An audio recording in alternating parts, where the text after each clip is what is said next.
and you will learn how to simplify square roots.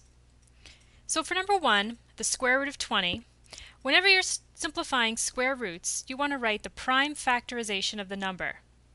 So if I take the number 20 and split this up into 2 times 10, and then split 10 up into 2 times 5, the product of these three prime numbers, 2 times 2 times 5, is equal to 20. So once I have the prime factorization of the number that I'm simplifying, I write those prime numbers underneath the radical symbol, 2 times 2 times 5, and since I have a pair of 2's, I take one of those 2's out of the square root symbol to represent the pair. The 5 doesn't have a pair, so the 5 stays underneath. So you have a pair of 2's, 1 2 comes out, 5 is not a pair, so 5 stays inside. So the square root of 20 in simplified radical form is 2 times the square root of 5.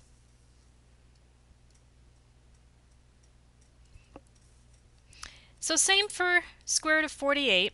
I start by writing the prime factorization, and a prime number that's a factor of 48 is 2.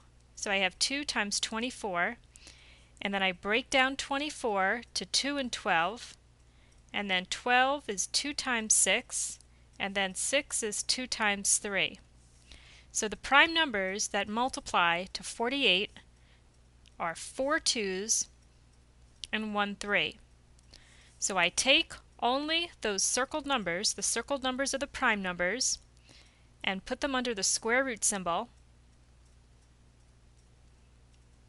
and I look for pairs. I have a pair of 2's here and a pair of 2's here. So 1 2 comes out of the square root symbol that represents this pair. Another 2 comes out and gets multiplied by the first one. 3 doesn't have a pair, so the 3 stays inside. So that my final answer is 4 times the square root of 3.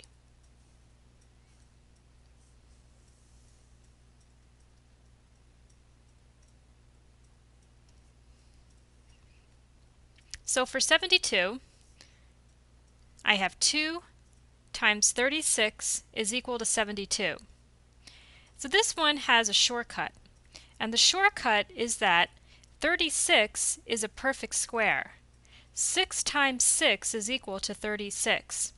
So once you get to a perfect square, as long as the other number is prime, you can stop your prime factorization and write the square root of 72 as 2 times 6 times 6.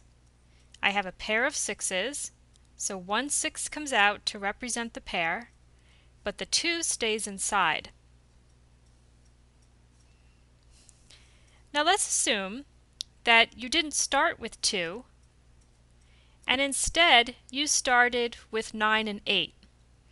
So you can start with 9 and 8, but the reason why I didn't is because I like to start with a prime number so that I don't leave any numbers out, because then you have to keep breaking up both sides. So if you had done this, just make sure you circle all of the prime numbers. I think it looks more cluttered like this, but if it works for you, this is fine.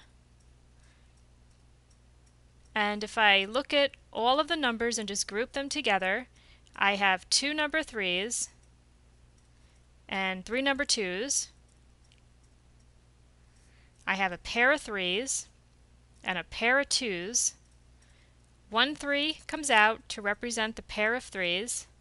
A 2 comes out to represent the pair of 2's, but one of the 2's doesn't have a pair, so it stays inside. The 3 and 2 multiply to give you 6 root 2.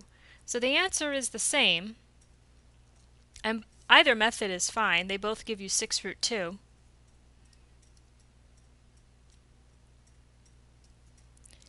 So for 96, 96 breaks up to 2 times 48, and then 48 to 2 times 24, and then 2 times 12, 2 times 6, and then 2 times 3. So if I circle all of my prime numbers,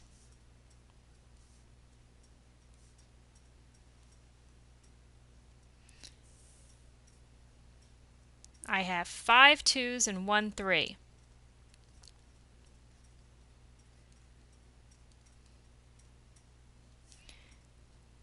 Two pairs of 2s, so 1 2 comes out to represent the first pair, another 2 comes out to represent the second pair. The 2 and the 3 do not have pairs, so they stay inside, so my final answer is 4 root 6.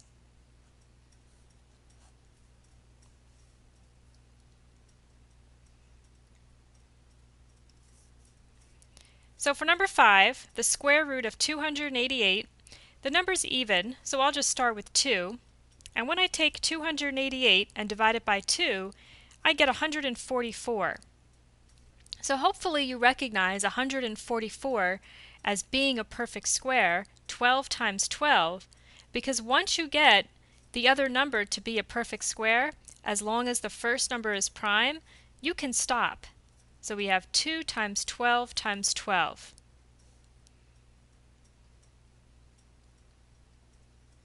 I have a pair of 12s, one 12 comes out, the 2 stays inside, and I get 12 root 2.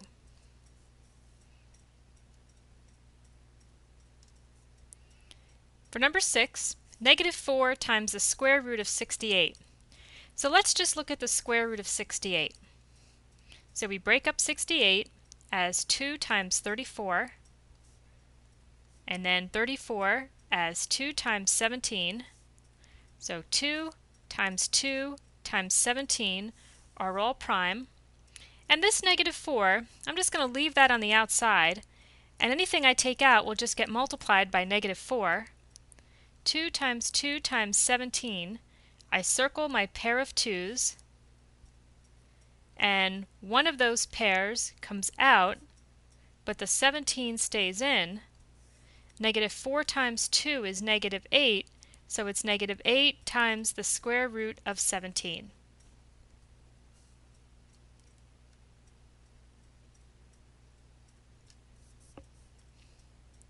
For number 7, the square root of 676.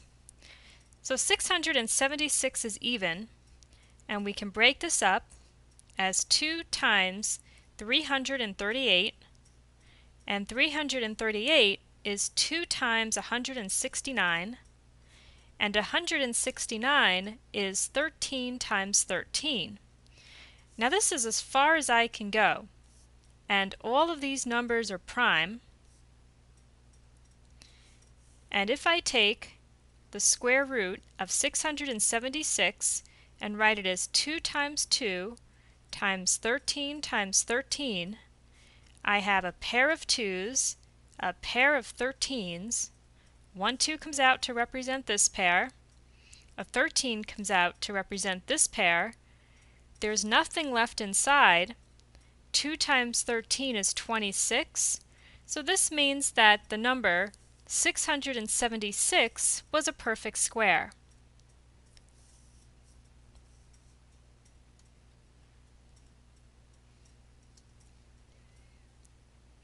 For number 8, square root of 12 over the square root of 169. This I'm going to split up as the square root of 12 over the square root of 169 and split each one up separately. So 12 we can write as 2 times 6, and then 2 times 3,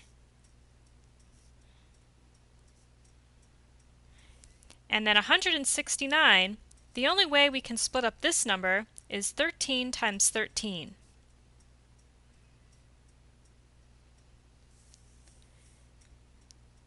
So 12 is 2 times 2 times 3, and 169 is 13 times 13. In the numerator, we have a pair of 2s. The 3 stays inside. And in the denominator, we have a pair of 13s. There's nothing left inside, So my final answer is 2 root 3 over 13.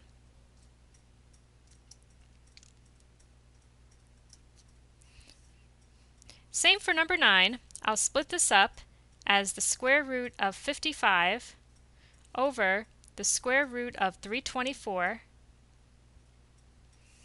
And if I take 55 and split this up as 5 times 11, this is all I can do because 5 and 11 are both prime. And then 324, with an even number I'll start with 2, and 324 divided by 2 is 162, and then 162 is even. Divide this by 2 and I get 81, and you should recognize 81 as being a perfect square 9 times 9. So since 81 is a perfect square, you don't have to break this up further. So I'll take 2 times 2 times 9 times 9. And I'll rewrite this as 5 times 11 in the numerator, and in the denominator we have 2 times 2 times 9 times 9. Now in the numerator, I don't have any pairs. So if you don't have any pairs, that means you can't take anything out, and you just multiply 5 times 11, and you're back to the square root of 55. So the square root of 55 just doesn't simplify, which sometimes happens. Not every number underneath a square root will simplify. But the square root of 324, we have a pair of 2's and a pair of 9's with nothing left inside, so our final answer is the square root of 55 over 18.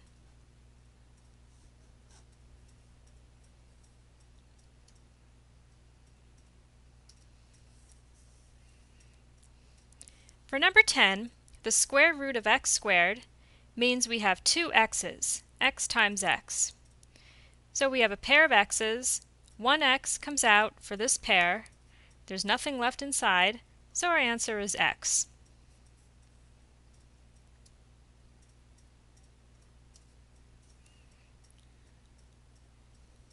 For number 11, a squared means we have two a's, b to the fourth means we have four b's, and c to the sixth means we have six c's.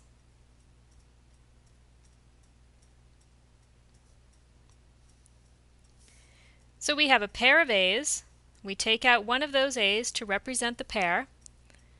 We have a pair of b's, or two pairs of b's, so we take out two b's, one for each pair. And then we have three pairs of c's, and we take out one c to represent each of those three pairs. And to write your final answer, we're left with a times b squared, because we have two b's and they're being multiplied. Three c's is c cubed, so a b squared c cubed.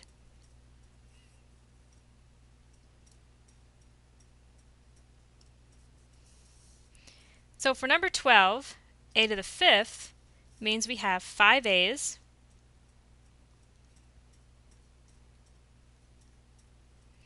7 b's,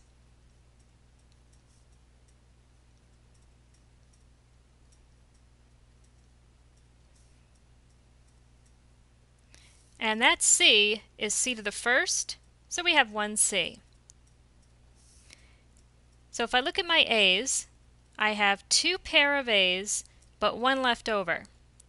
So I take out one a for the first pair, another a for the second pair. This a has to stay, and when I get to the b's, I have three pairs of b's. So I take out a b, one for each of the three pairs. This b stays, and this c stays. So inside the radical, I'm left with a times b times c. And if I multiply the a's that are on the outside, I have a squared, multiply the b's that are on the outside is b cubed, and then the inside is just a, b, and c.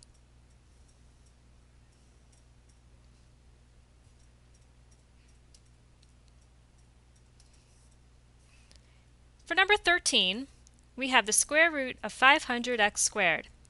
Now if you'd like, you can split this up into the square root of 500 times the square root of x squared,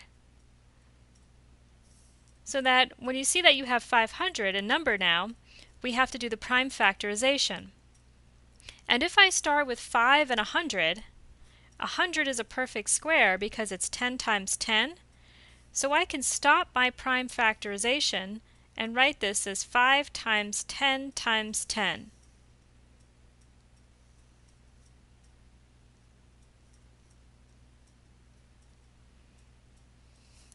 And then the x squared are 2 x's.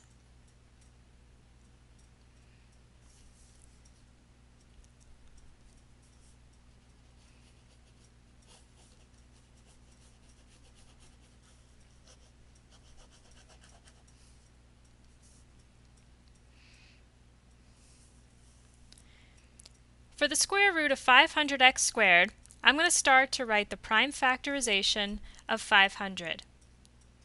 And if I start with the number 5, 5 times 100 gives us 500, but then 100 is a perfect square, and since it's 10 times 10, I can stop the prime factorization here.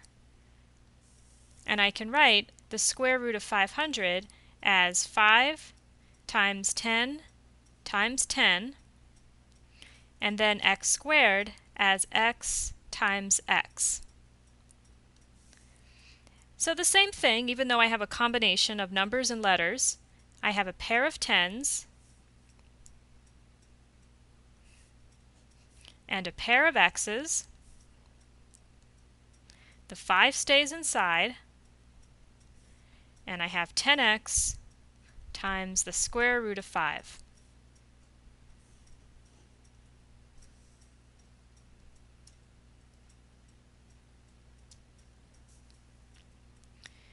For number 14, the square root of 5y to the 4th over 125.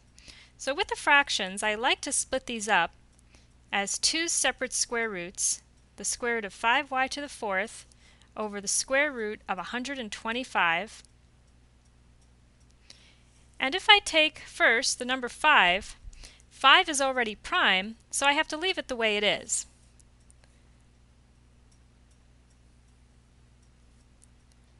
But y to the 4th, I can write as y times y times y times y. And with 125, when I write its prime factorization, I have 5 times 25, and 25 is a perfect square, so I'm left with 3 5s.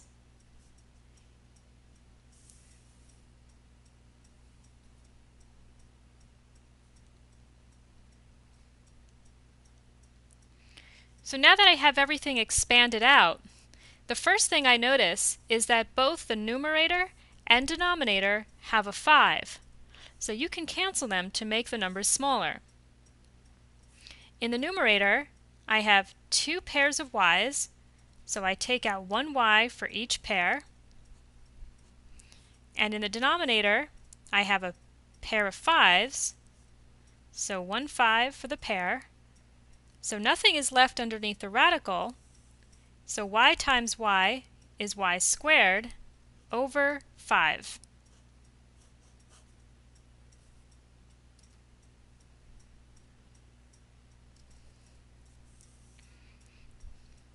So for 15, another fraction, I'll write this as the square root of 44 x cubed y to the 4th over the square root of 441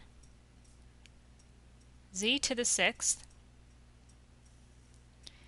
And I'll start with the number 44 and write its prime factorization as 2 times 22, and then 2 times 11,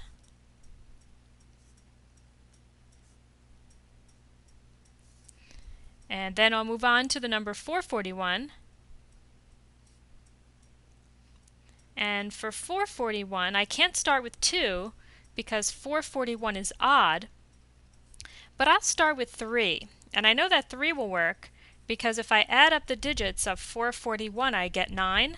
And since 3 divides into 9, I know that 3 will divide into 441.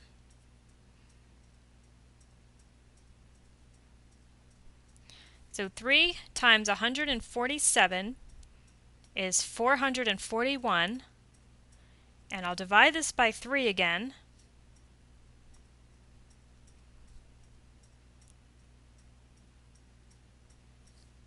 And then 49 can split up to 7 and 7, and all of these numbers are now prime.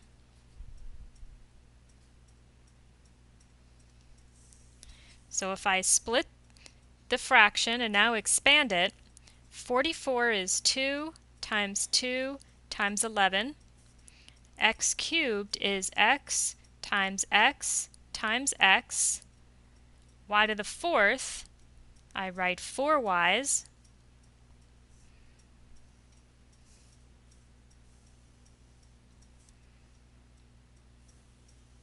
$441 was 3 times 3 times 7 times 7, and then I have 6 z's.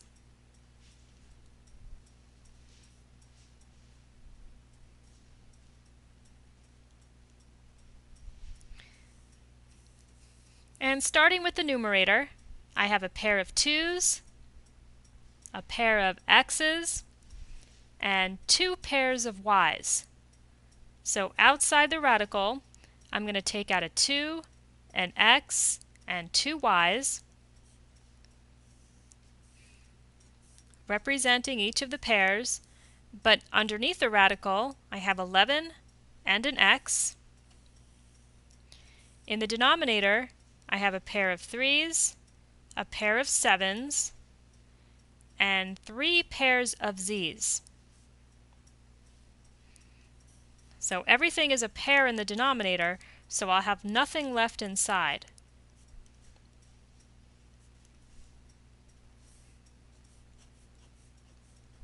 And then I multiply together what's left.